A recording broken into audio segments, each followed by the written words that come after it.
state your address. Having been appointed to the position of state your position.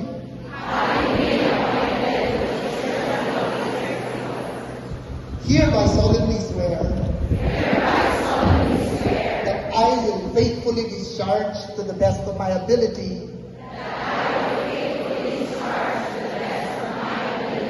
the duties of my present position and of all others. That I may hereafter hold. Under the Republic of the Philippines.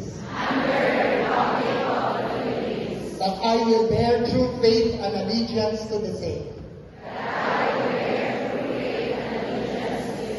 That I will obey the laws, legal orders, and decrees promulgated by the duly constituted authorities of the Republic of the Philippines.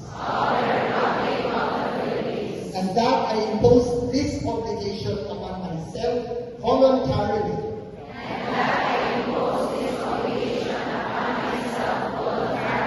Without mental reservation. Or purpose of evasion. So help me God. Congratulations!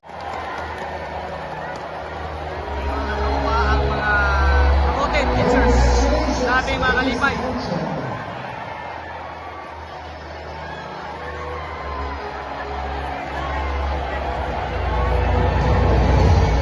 Congratulations, Division of Bukidnon!